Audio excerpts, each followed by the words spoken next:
Welcome to the Ice Guys for Tuesday, February the 9th, presented by the Hockey Podcast Network. We are happy to be back for our second edition of the show, teamed up with THPN. Make sure you check out the hockeypodcastnetwork.com for great hockey podcasts, including this one, the only one from a betting perspective on the Hockey Podcast Network.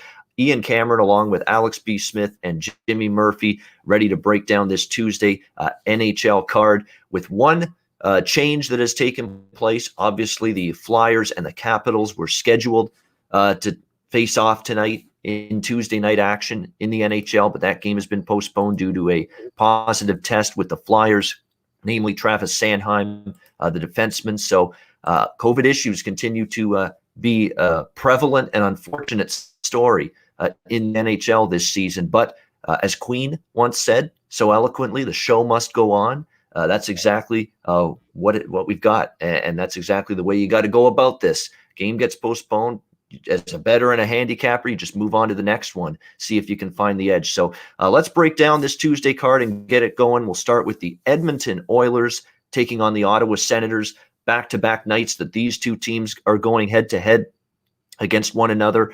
Edmonton minus 200, road favorites here. The total 6.5, shaded to the under. I'm looking for a winds of change in this game from a scoring standpoint. I know it was a under last night, a very I don't want to say tight checking, because if you watch that game, there were a lot of odd man rushes. There were a lot of chances for both teams to be able to find the back of the net. But it was one of those nights where, unfortunately, they weren't burying those chances, and they weren't really taking advantage of those opportunities they were given. Some missed nets, some pretty good goaltending from both Matt Murray and Mike Smith last night. But a lot of chances just did not capitalize either team on them.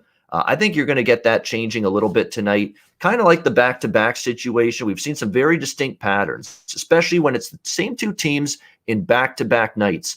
These patterns haven't been, from a total standpoint, these patterns haven't been necessarily as prevalent in situations where the teams have a day off or 2 days off between games playing each other multiple times. But when you get the back-to-back, I've really noticed a emerging trend and emerging angle here where the first game of the back-to-back that is low scoring ends up going higher scoring in the second meeting on the back-to-back. And conversely, we've seen a lot of high scoring games in the first meeting go low scoring and under in the second meeting, and we saw that kind of with Carolina Columbus as well. The first game went over on Sunday. They played back-to-back last night on a Monday. That game, the second game, goes under the total in that 3-2 Columbus win. So you've seen these kind of patterns. I think in this game, you're going to get Mikko Koskinen in net for the Oilers, who hasn't been nearly as sharp the last few starts in net. On the flip side, there's a chance you might see Marcus Hogberg for the Ottawa Senators on the back-to-back. And his numbers, Matt Murray's kind of turned his game around and played at least a little bit better the last few games. You really can't say that about Marcus Hogberg. He's really had a tough time in net. And when you look at the Oilers, their big guns have actually been held down a little bit the last few games. I think they're probably going to have a chance to find the back of the net and get their offense going and probably finish a few more of their chances. So I'm staying off the side in this game. Edmonton has completely dominated Ottawa this year and going back 3-0 already this season alone, head-to-head against Ottawa. I don't see that changing, to be honest. But at the same time, the value is not all that great to bet the Oilers here in this spot. So I'm just going to go with the over here at 6.5, minus 105. And I think we'll see the goals that maybe didn't come to fruition last night. I think they'll have a better chance of going in tonight. Alex, what's your thoughts here, Oilers and Senators? Yeah, it was a bit of a swing and a miss with my best bet last night. I had the over 2 in the first period of this game. This is probably one I like the over here, but I'm going to wait and play something in game. If we see another slow start, probably can get a better number. Might be able to get a 5.5 and midway through the first if there's no score. So that's the way I'm going to attack this game. Like I said, especially if it's Marcus Hogberg and that he's one of the worst backups in the league. Mikko Koskinen, like you said, not playing that well at all. He's probably one of the worst starters in the league. So this could be a back and forth affair, but it may not start off with a bunch of goals. It could be, a little bit of a slower pace, and then things kind of get rolling in the second and third period. So keep an eye on this. I'm monitoring this totals trend the rest of the season with the same two teams and back to back. It has to be, again, they play each other on this two nights in a row. It doesn't work for, again, days off between games, but back to back games, that's what I'm focusing on. I'm looking at the totals. I'm noticing early on, it's still early. Sample size still isn't, huge yet, but we're seeing unders in the first game go over in the second game. Overs in the first game, and it goes under in the second game. So that's part of the thinking here with this one. Jimmy, what's your thoughts? Edmonton, Ottawa. Yeah, guys. I mean, this game last night kind of went in terms of the over/under. It went the way I thought, but of course, my best bet was Ottawa there, so I didn't get that. But Ottawa's they're scrappy right now, which they're going to be tough to gauge going forward here for the next couple games, I think. But at the same time, it's an interesting trend you're pointing out there. I'm going to pass in this game, but I'm definitely going to follow your observation there, Ian, of this trend. And, if I was looking at doing anything for this, I would lean to Edmonton on the puck line, but I'm going to pass on this one. All right, next up, we've got Florida hosting Detroit. The Florida Panthers minus 200, home favorites, 5.5 the total, shaded to the over. Does anyone trust the Detroit Red Wings to win 2 games in a row? I'm not ready to trust them. That is for sure. But give them credit. And Thomas Greiss has had a disappointing season. And we've talked about this on previous editions of this show.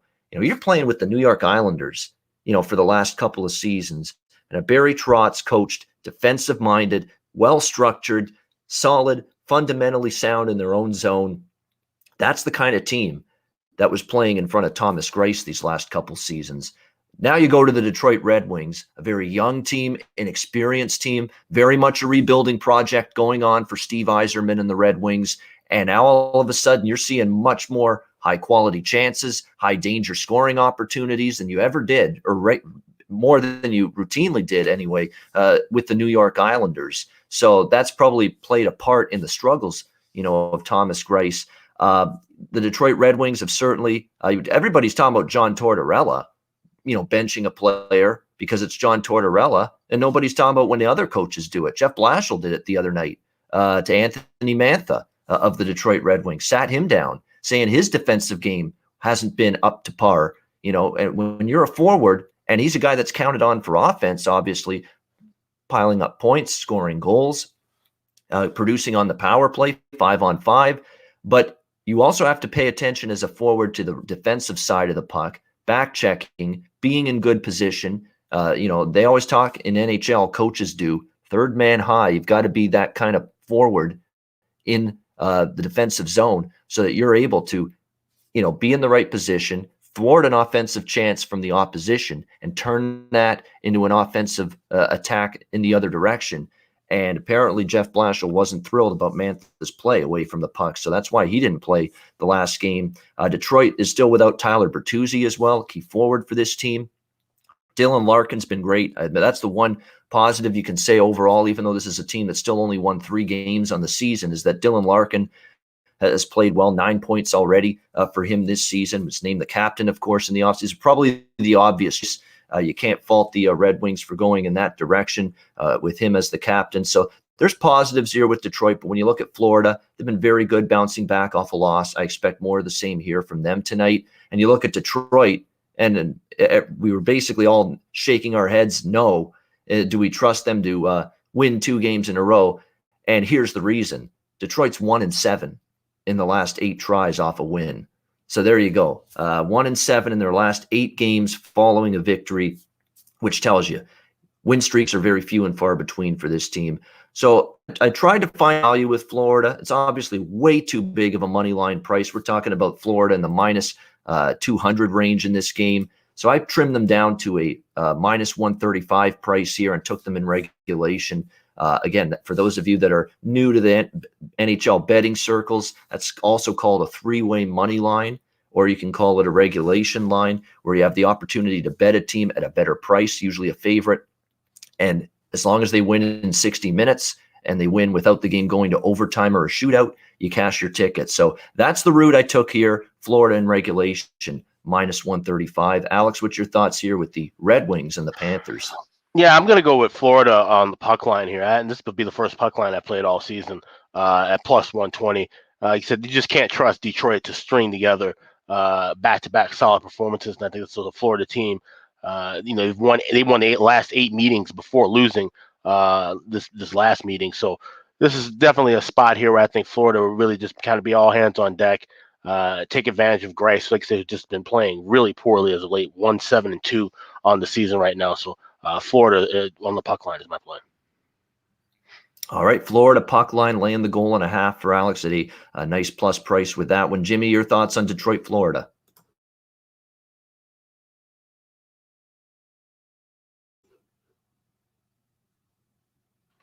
Jimmy's on mute.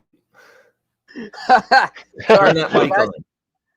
Sorry about that. Hey, I'm going to stay away from the side here, guys, but I am going to do a prop on this. Give me Frank Vetrano of the Florida Panthers to score a goal tonight. He's been coming on a little as of late, not scoring as much as they would like, but getting a lot more chances, and just read a little up on him and going with a gut feeling. So give me a prop on Frank Vetrano to score here tonight. All right, Frank Vetrano to score a goal for the Florida Panthers tonight in this one at a plus price. Yeah, at a pretty good plus price with him to score a goal. Tampa Bay, Nashville. We've got Tampa Bay minus 165 road favorites. Total 5.5 shaded to the over minus 115. Yeah, I made a mess of this game yesterday on the show. I recommended the over. I recommended Nashville team total. Totally forgetting Nashville can't beat anybody good. It seems that way when they're facing an elite team. It's hard to trust them. And Tampa Bay just shut them down. Not totally unexpected, but I thought at least with Tampa Bay, with the city being so excited for the Bucks, and the Tampa Bay Lightning players really got into it, cheering on the Bucks, and maybe they wouldn't be sharp against Nashville. They had already beaten Nashville twice this year. Was they're really going to be focused to put the boots to them again? And facing Curtis McElhinney, backup goalie, first start of the season, we thought maybe, hey, even this Nashville team that sometimes is nails on a chalkboard, sometimes it's more exciting to watch paint dry than watch this Nashville team try to execute offensively. Maybe finally we could see this Nashville team step up and put the puck in the net. Didn't happen. One goal against Curtis McElhinney in his first start of the season. I am not going to get into the trap of complicating things tonight. Look, Tampa Bay's just flat out dominated this team now 3 straight. Nashville's had no answer. Andre Vasilevsky's had an incredible start to the season. His numbers against Nashville have been very good as well, long-term. Very, very simple for me. Let's go Tampa Bay in regulation here, minus 120. I think they get the job done. So frustrating that I missed out on this opportunity last night to fade Nashville, against a elite team. They just don't usually beat those type of teams, those type of quality hockey teams. Saw it again last night. I think we'll see it again tonight. So I like the Lightning in 60 minutes in regulation, minus 120. Alex, what do you think? Lightning Predators. Yeah, I'm right there with you with Lightning. Like I said, minus $1.20 in regulation. And it's interesting when you talk about a city having a championship in a different sport, and there's another sport going on. We've seen this happen in a couple of different instances. I remember this with Cleveland back when they had their baseball and basketball runs. Sometimes that momentum can be infectious, and you see a team go on a hot run right afterward. Everybody's calling it Tampa Bay now because obviously the Bolts are defending Cup champions. Tampa Bay winning the Super Bowl, the Rays making it all the way to the World Series. So sometimes that momentum actually, will work in a positive manner. And the fact that they came off of this great win, McElhinney getting a win first time he saw game action in 11 months. If you got your backup going for the Lightning, like I said, that just helps out Vasilevsky. It makes everything much smoother for this Lightning team. Once again, they scored on the power play. Where Nashville is the team they have the worst power play in all hockey right now. So I can see where Tampa Bay easily wins this one, probably in the same fashion, 3-1 or 4-1. So I'll go with them in regulation. All right, Tampa in regulation for Alex. Jimmy, what do you think here? Lightning Predators. Same here. Let's make it a hat trick, guys. I got Tampa in regulation as well, and I'm going to go with the over on this game as well. So those are 2 official plays for me.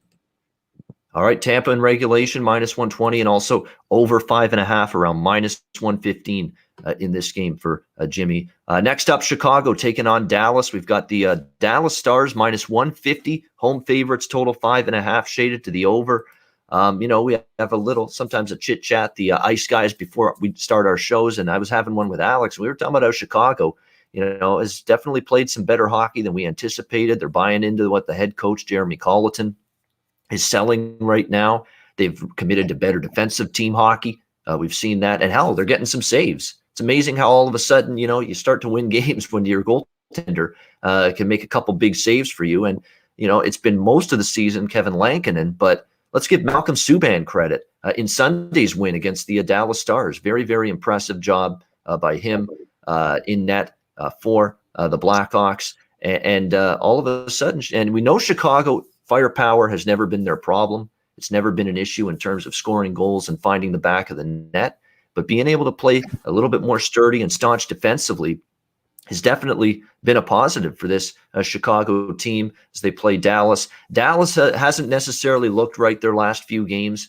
They were very fortunate, I think, to beat Columbus in the first meeting. They lost to Columbus in the second meeting. They obviously fall to Chicago in the last game. This Anton Khudobin story is bizarre. It's being kept out of the lineup as their starting goalie due to discipline reasons. And it's like ever since this little sidebar story has come to fruition and come to the forefront here for Dallas, it's almost like this distraction is thrown off the team and they've not played as well. Look at the distraction Dubois caused Columbus. Look at the distraction Anthony DeAngelo caused the New York Rangers.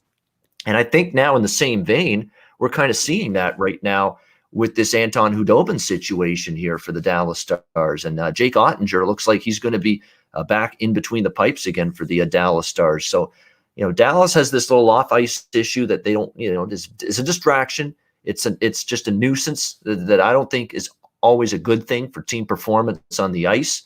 You like the momentum I do that Chicago's playing with right now. So for me, I would lean Chicago. I'm going to pass because you got Dallas now looking to turn things around after the Sunday defeat. But I'm not in a rush to lay this price with the Stars right now. I can tell you that. Alex, what do you think, Dallas, Chicago?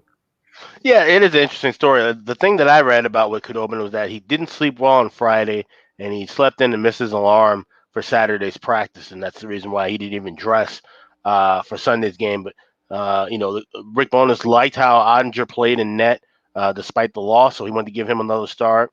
And I think this price is just a little bit inflated for them. So I like the Hawks here, especially if they roll with Lankinen. He said who's been so far the MVP for the Hawks by a long shot. And the fact that he has emerged as a true number one starter, I think that's going to not only obviously just help the whole team, but it also helps Malcolm Subban, who's put together good back-to-back performances. He doesn't have to worry about the pressure of being a number one goalie now. He knows his true role as a backup, and he can fill in those spots and give him some confidence as well. So if you've got the goaltending and we know the offense is there, I think this might be a really good spot for the Hawks moving forward. I also like Philip Kurashev, the young rookie, to score a goal here too. I found that around plus 380. So give me Kurashev to score and give me the Hawks to win plus 130. All right, Kurashev plus 380 there. A big number, big price, goal scoring prop for Alex with him, and also like in Chicago on the money line. Jimmy, what do you like here with the Stars hosting the Blackhawks once again? Yeah, I'm with you guys. I don't like the way Dallas is playing right now, and I don't know if it's just simply because of the Khudobin benching here. I think there's some other stuff going on there with them. I think some other guys are battling injuries as well. And I like the way Chicago's been playing. I mean, you just look at it right now. In their last 10, Chicago is 5-1-4. So 4 games that, they lost in the extra frames, whether it be overtime or shootout, they're still getting points and they're still contending with teams. They're in a lot of games right now, whether they're winning or losing. And right now, they've won their last 2. So I'm going to actually go with them in regulation. Give me the Blackhawks. I've got them at plus 210 in regulation over the Stars tonight. Yeah, really good price on that Chicago in regulation. And sometimes there's no harm doing that. There's obviously those bets lose if the team wins in an overtime or a shootout, but you take that chance for a better price. That's the goal. That's the objective when you take a team in regulation. Jimmy going in that direction with the Blackhawks here tonight against Dallas. Next up, the last 3 games, they're all the late games on the West Coast. We've got San Jose and Los Angeles. San Jose Sharks minus 120. Road favorites here, total 6, shaded to the under. It was definitely a rough 2 games in Vegas for the Los Angeles Kings. They're happy that they are not going to have to see the Golden Knights for at least a little bit after what happened in the last 2 games.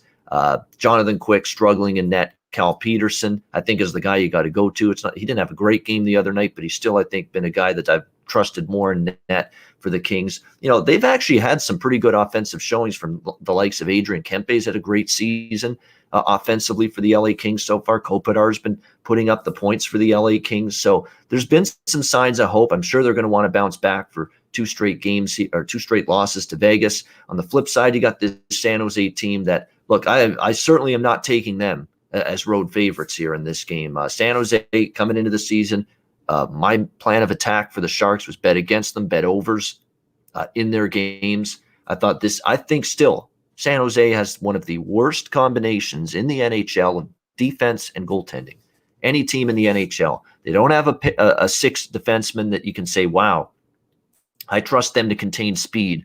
I trust them to contain the skill of opposing forwards. You know, I trust them to be in good defensive position. That's not Erik Karlsson's game. Brent Burns hasn't been necessarily all that great in that role. Vlasic's been a pillar of strength on the blue line, and even his defensive game on that side of the ice has declined the last year or so. And then you get to the goaltending. There may not be a combination I trust less in between the pipes than Martin Jones and Devin Dubnyk for the San Jose Sharks. So I actually think there's value over this total. I stayed off this side right now because the Kings are kind of, wobbling a little bit, not playing great, but I think they can find at least some offense tonight against the Sharks. The Sharks are getting good contributions from Logan Couture. He's off to a good start this season for San Jose. They need a little bit more from Timo Meier. He's a guy that was really counted on for some secondary offense. He's only got 5 points in 10 games, but they are definitely happy with the contributions of the likes of Logan Couture. Gotten off to a good start this year for the San Jose Sharks offensively for them. I also think they'll probably be able to score goals because they've been a little bit more trustworthy in terms of their offensive game than their defensive game. And all of a sudden, we've seen the Kings giving up goals in bunches the last few, allowing 4 goals or more in 3 of their last 4 games. So I like this game over the total. There are not many 5.5s out there, but there is still one, or still a 5.5 rather, at a couple of books. So make sure you shop around. There are 6s as well in most places, but try to see if you can find a 5.5. Even at 6, I'd recommend it, but I prefer the 5.5 with San Jose LA over 5.5 for me in this game. Alex, what's your take here with the Sharks and the Kings? I'm going to go with the first period over here. You can get that at minus $1.20. Just laying 1.5. Both teams have trended well towards the over. Kings are 7-4, Sharks are 6-4, respectively. So, like you said, it's back and forth. These are 2 goalies you can't trust in Quick and Martin Jones. And even though Jones does have good numbers against LA in his career, and the Sharks have done well against LA, they've won 11 of the last 13 meetings. But this is not the same Sharks team, especially defensively and goaltending wise. So I'm going to look at the first period over and maybe jump in with something for a live over as well. Like I said, I'm seeing nothing but 6s on my end. So I would like to get a 5.5. If it drops down, I might jump into that, but I definitely like the first period over for sure. Only laying at $1.20. All right, liking the over 1.5, minus 120 in the first period for Alex B. Smith. Yeah, I mean, LA is a side lean for me, but I remember backing them against Anaheim at home. It was off the road, and I thought they'd play a lot better than they did, and they were not very good. It was a stinker for the Kings in that game, so that's what gives me some pause here to back them tonight. So I'm just sticking with the over with this one. Jimmy, what do you think, San Jose, LA? I'm thinking that San Jose has become your new Nashville, Ian, of this season. Last year, you didn't like the way the Predators played too much, and that was a team you tried to avoid as much as possible.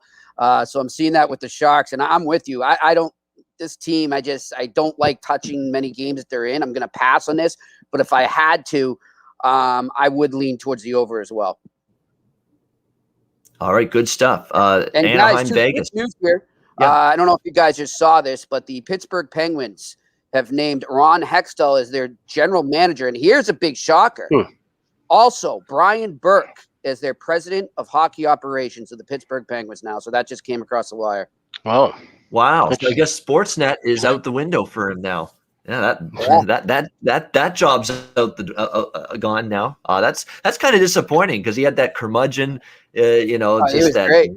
That's funny is he's hilarious actually when you listen to him. You wouldn't say he's saying one damn thing funny when you look at his face. It's like a stone face the whole time. He's got that. serious look the whole time. I mean, that's what's classic about Brian Burke when he was on Rogers Sportsnet the last couple of seasons, is that, he's actually a really funny guy and he's got some great stories, but you wouldn't know it by looking at his face and his facial expressions. He's I just like him because like he's ready to kill somebody. Yeah, as a reporter, I like him just because I've been on the end of his wrath too. He's come at me in the past, but we know each other pretty well now. But I just like the way he handles the new wave of media and the new wave of the NHL. And you mentioned Torts earlier, guys, with everybody down his throat about the benching of Line A, and then of course Dubois. When did it become a requirement that coaches have to be nice guys, and when did it become a requirement that we have to coddle and enable young superstars? No, they got to earn their stripes just like the fourth liners, and that's what I like about Brian Burke, is that he sort of keeps that attitude prevalent in today's sports media. But of course, he's out of it now. But he'll hold accountability for sure when he's in Pittsburgh. Yeah, I don't think the issue with Tortorella is the fact that he's trying to be not being nice to everybody, but it's just there's always an issue of him with a player or two everywhere he goes, and it's just at some point you got to figure. But is it an issue like Ian said? That nobody's making an issue of Blashill benching guys, and that's not the first guy Blashill's benched. Nobody makes an issue when Claude Julien benches. Well, I guess they do in Montreal, but nobody makes an issue with other coaches. I think it's just that Tortorella is not nice to the media, and the reporters don't like him. They find him to be an asshole. They find him to be arrogant, and they have a point. But at the same time, it shouldn't cloud your views of the job he's doing, and he's got to do his job, man. And last I checked, he's the 7th winningest coach in the last 10 years. And he's done a pretty good job with the Columbus team that's lost a ton of superstar talent in the past few years as well. So, I don't know. Until the coaching goes down the tubes, I just can't knock him. I mean, it's funny to me that John Tortorella is getting hammered across the head for benching guys, benching Dubois, benching Laine. And as I said earlier, Blashill does it to Mantha, not a peep from anybody. It's almost like, where's the outrage? Where's the front page news about what he's doing, or maybe what other coaches have done in the past? We've seen DJ Smith from Ottawa already bench some guys this year. Yeah. We didn't hear much about that. It's Tortorella. That's why Tortorella's just a headline grabber, and he's an entertaining character, and he's had some flare-ups, and he's had some combative moments with the media in the past. So we're going to blow up all those stories when he does it. And when any other coach benches a player, especially a marquee player, you don't hear about it as much. I'll always love him because he won me a lot of money when they beat Tampa in the playoffs. So, but yeah, I just think it's a combination of both. I think obviously his sourness toward the media isn't going to do him any favors. But I think the fact that it's always a superstar player or impact player that he's clashing heads with, and the fact that Laine already moved from one place where he wasn't really feeling the vibes, and now if this is like the same kind of deal, then what is Columbus going to have to make a move at the end of the season? Just remember though, yeah, that's a great point, Alex. But I wonder too, from both sides, Laine's and sorry to sidetrack here, guys, but Laine and Torts, right? Laine's up on his contract, Torts is up on his contract. So if you're the GM right now, you might be screwed because you got two guys looking at like, I don't really give a shit because I'm probably out of here next year anyways. Right. That's probably what's going on with them right now because I don't see Columbus being able to afford keeping Laine. They're not going to give him the money he wants. And then, Torch could be out too. So I think it's kind of like those guys might butt heads a lot here going forward, or they might be in the same boat and unite. So we'll see. Yeah, definitely. There's definitely question marks about, well, first of all, is Columbus probably going to want to keep him, but whether they have the financial aptitude to do so, that's a significant concern. Heading into the offseason with a guy like Patrick Laine. And again, that's okay. That's the great thing about this show. I mean, obviously our focus is betting, but when there's big hot button news around the NHL, we're going to discuss that too. And certainly the Laine benching by John Tortorella in the game last night against Carolina deserves to be talked about a little bit. And Jimmy, with the breaking news just now, as mentioned, Brian Burke, president of hockey operations for the Pittsburgh Penguins, and Ron Hextall, the new GM of the Pittsburgh Penguins. How's that going to go down in Philly with the Flyer fans? Flyer. That's like crossing the floor in Parliament, you guys. That's like a liberal going conservative. COVID outbreak and Hextall gets hired by the Penguins all on the same day. Not to make light of COVID, but just not a good day. Yeah, I Yeah, mean, so definitely. that I'm sure Flyer fans they're a little irritated deep down inside because Hextall is like beloved, a Yeah. Flyer fan. Great goal, one You of know, their greatest goalies in the franchise's history. Tough son of a gun. How many goalie fights was he yeah. in the course of his career as And he well? turned the team Very around. well. Yeah. Yeah.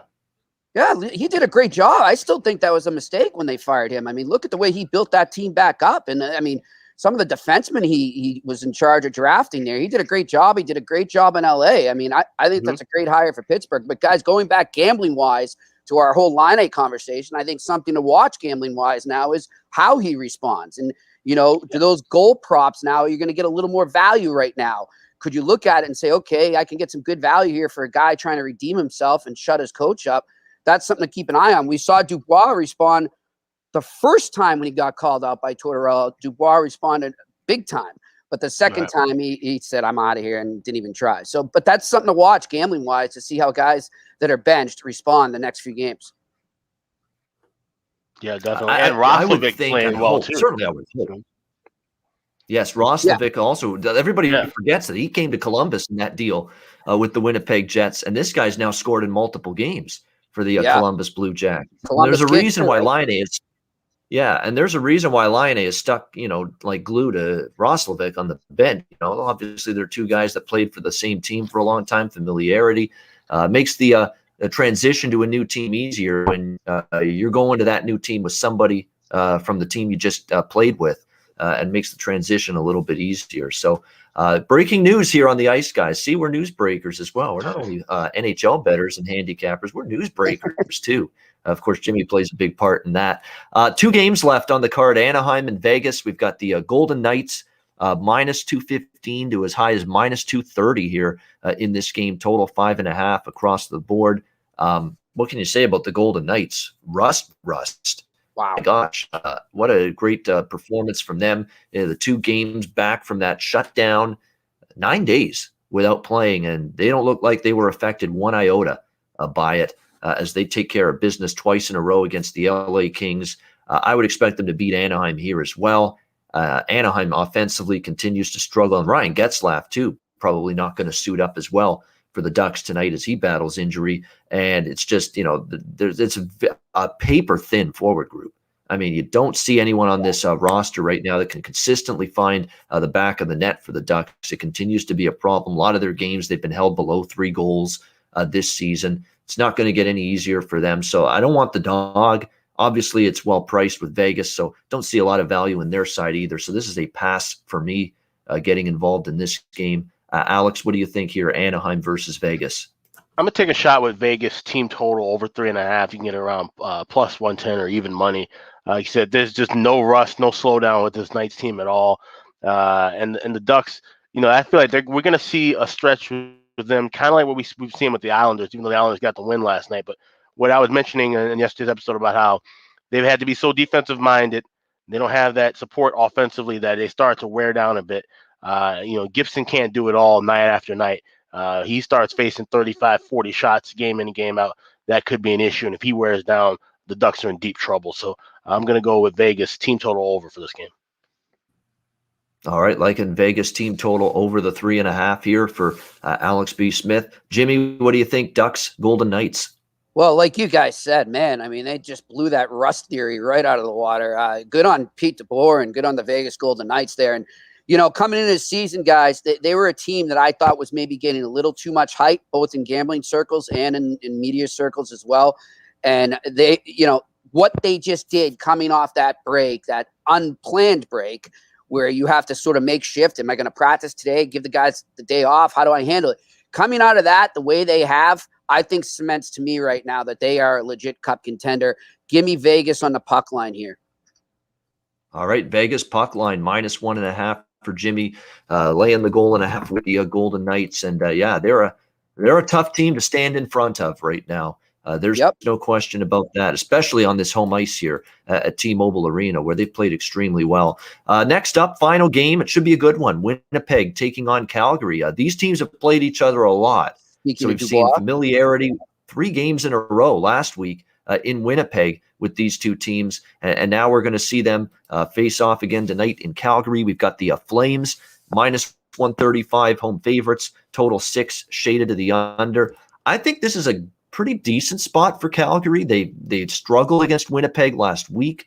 They bounced back to beat Edmonton over the weekend in that 6-4 victory, that Battle of Alberta. It was a exciting game. It didn't have the physicality and the fights and the line brawls that people expected, but there was still some nastiness. It was a torrid pace that game was played at, and Calgary got their offense going. Johnny Gaudreau's had a very strong bounce back season. Kudos to him. He knew he wasn't good enough last year. Anybody could see it, and he's really made a positive improvement in his game so far this season for the Flames. However, the one thing that's keeping me off Calgary here tonight is Winnipeg's played pretty good. Again, they played well against Calgary last week. Mm-hmm. This is going to be the much anticipated debut of Pierre-Luc Dubois for the Winnipeg Jets tonight, expected to make his Winnipeg debut and be in the lineup. Paul Maurice is looking like he's going to start him maybe a little bit lower in the lineup right now tonight in this first game, but nevertheless get his feet wet. In a game situation, you would think, that's going to excite the Winnipeg Jets as well, being able to get him on the ice and in the lineup for the first time here tonight against the Calgary Flames. And to be honest with you, in terms of the price here, I probably only had this game around -115 to -120 on Calgary. I was a little bit surprised, especially given it's not like Winnipeg's played bad hockey. They've been solid. They beat Calgary 2 of the 3 games last week against the Flames. You could argue the Jets got outplayed at times in some of those games, and there's some truth to that, no question. But the Winnipeg Jets, 2 of those 3 against Calgary, and with Pierre-Luc Dubois making his debut for the Jets tonight, probably going to put a little pep in their step, so to speak, for this game. It looks like right now they're going to put Pierre-Luc Dubois. You talk about the center ice position now and how incredibly solidified it is now for Winnipeg with the Dubois acquisition. They are looking at lining up a top, I'll throw the 4th one in there, Lowry, because he's pretty good as well. And he's actually had some offense this year. He's gotten the offense going. Yeah. For the Winnipeg Jets this year. This has been the best start he's had to a season offensively. With Lowry, you're going to get the face-off percentage wins. You're going to get the penalty killing, the defensive side of the puck. He's going to be excellent in that regard. He's a great defensive center iceman, no doubt about that. But now he's actually starting to chip in offensively. And when you look now at this top 4 centers, line 1 through 4 for Winnipeg, Mark Scheifele, Paul Stastny, Pierre-Luc Dubois, and Adam Lowry. That's pretty damn good. I mean, that's a nice little quartet of centers that you've got now on this Winnipeg Jets team tonight and moving forward. So look out for Winnipeg. The price is just not what I was hoping for with Calgary, and I'm not sure I want to rush to fade Winnipeg right now, especially with Dubois' debut taking place. So it's a pass for me on the side with a small lean to the over, because I do think, again, his emergence on this team might get Winnipeg's pace ramped up. They want to be aggressive, put on a little bit of a show offensively tonight in Dubois' debut. So I think I'll make that an official play. It'll be a smaller bet for me, but I'll go with the over, pass on the side for me with this one. But I'm excited to tune in and watch it here, Jets and Flames, and see how Dubois plays in his first game as a Winnipeg Jet. Alex, what do you think, Winnipeg versus Calgary? Like you said, these 2 teams have gotten familiar with each other, and obviously it goes back to that playoff series, in the bubble last year as well. It feels like it's going to be a back and forth one. So I like the regulation draw here at +300. And what that means for those of you who may not be, just new to the betting circles, is that we talked about the 60-minute line or the 3-way line.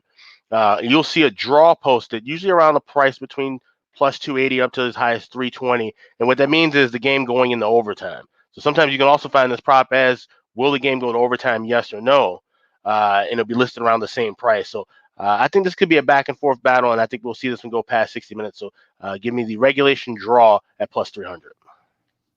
All right, that's the Winnipeg Calgary draw +300 in this one. So as Alex said, the game goes to overtime.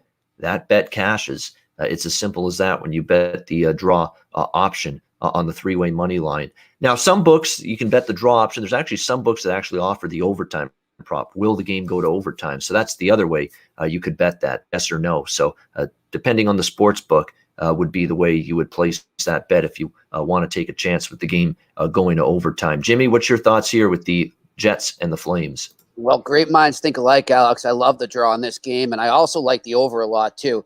I think both teams are really starting to find the back of the net. And you mentioned Gaudreau and the season he's having, but there's other guys chipping in as well. Lindholm there as well in Calgary. They're lighting it up, and now you add Dubois to that team, and great point by you, Ian. I can't name a team that's deeper up the middle than the Winnipeg Jets right now. I mean, you take them up against anyone, not just in their division, anyone across the league. I say they're the deepest up the middle. So I like the draw, and I like the over in this game.